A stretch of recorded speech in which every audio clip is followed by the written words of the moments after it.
Now, the other day, I was told something that could be true for some of you. Estates are for people with active lifestyles, and SUVs are for people that pretend that they have active lifestyles. That's savage. But is it true? Now, an estate isn't small, it isn't huge, but it's definitely on the larger side rather than the smaller side. And I would compare this to a fridge. Let me explain. There's two types of fridges. You have got a normal fridge, which has got your cold stuff at the top and your frozen stuff at the bottom. But this is one of those fridges that have got an ice dispenser or even a hot water dispenser. That's how fancy this thing is. Oh! Oh! Woo-hoo! Wow. So the Cupra Leon Estate did the 0 to 30 in 1.97 and the 0 to 60 in 4.61. Jeez. So excuse the pun, but I feel we need to chill out for a little bit. It's definitely quick, but how about the looks? This in fact is the VZ3 variant, meaning you get loads of things as standard, and the only option is the Desire Red paintwork on this car, which I've got to say looks okay. But more importantly, you get these are the 19-inch wheels, and they're not in the best tyre format, but they are quite nice. Look at that. You've got the outer wheel and it kind of looks like an EV type of alloy, but the brakes get cooling, which is very important. Bearing in mind, this has 310 horsepower. Now you also get these fancy seats, which are kind of bucket seats, which, believe it or not, even though it's a bucket seat, it's very, very comfortable. And that is aided because you've also got the comfort and dynamic pack, meaning you have my favorite option, adaptive suspension. Now, with this being the VZ3 spec as well, you also have an electric tailgate, which is great, and you've got loads of space. In fact, you've got 620 litres of space in the boot, which is bigger than the Golf R Estate, and which the title of this video is going to be comparing against, the M340i Touring. Let's get inside. Not the boot, I mean the car for a drive, you know what I mean.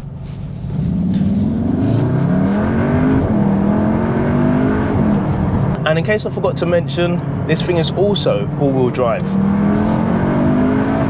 meaning it just grips and goes.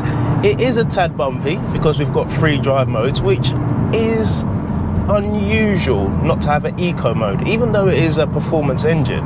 You've got comfort, you've got sport, you've got Cupra, and then you've got individual. And like I said, individual is a game changer on cars because you can absolutely tune how you want the car to drive. And now in individual mode, the exhaust setup is called pure, meaning you don't have any of that fake sound pumped into the cabin. And I softened up the dynamic chassis control into the softer setting, but not fully soft, meaning we can still corner well and still push out and get grip. And over bumps, I'm not going to be bouncing around like a jack-in-the-box.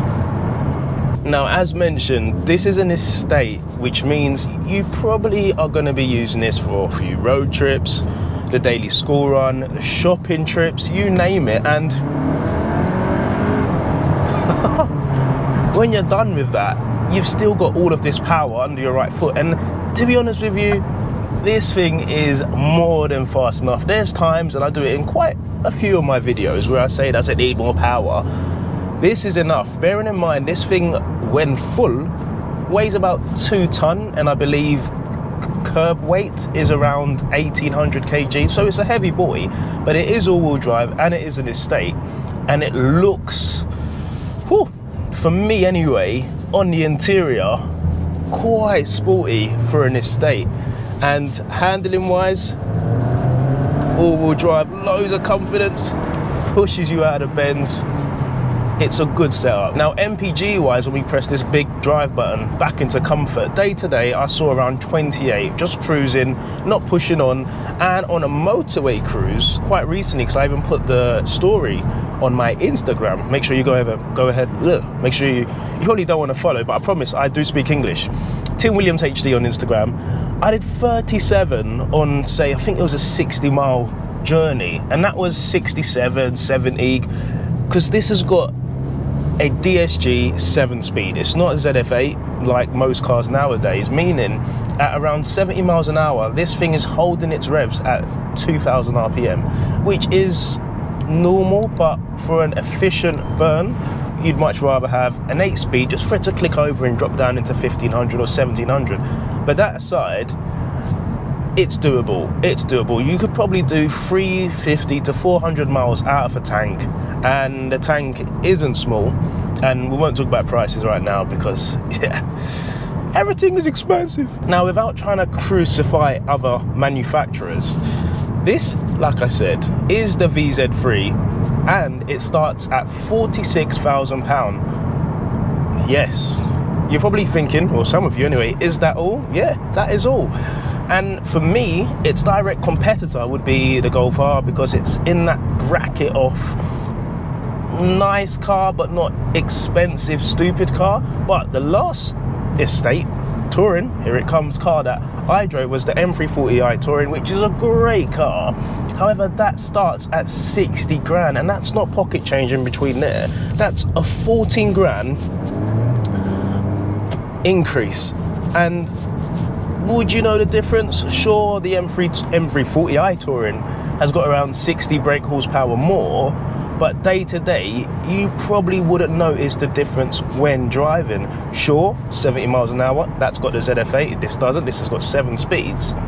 But aside from that, wouldn't you rather save that 14 grand and buy, I don't know, a used track toy, or, I don't know, a home extension or anything? 14 grand. That's a very strong debate. 60 grand M340i Touring, and you're probably just paying for the BMW badge, even though nothing to take away from that car. Or 46 grand for an estate with a bigger boot, because I think it's got, don't quote me on this, but around 100 litres difference between the boot on this and the boot on M340i Touring. So if space is what you're after, you need one of these. Something I've got to applaud these guys for is the individual mode, because those of you that do know how a car should sound, and those of you that have a car with a decent exhaust setup, any car made before 2018, you'd know that the active sounds are a bit annoying. But with this having an individual mode, which I can't praise enough, and the ability to get rid of that silly sound, this thing is chicken dinner all day off the week. And with the all-wheel drive and the power, it literally is an all-year weapon. Forget AWD, they need to make it AYP, all-year weapon. How about that? Yeah, this is the Cupra Leon AYP, 310 horsepower and all-year round performance.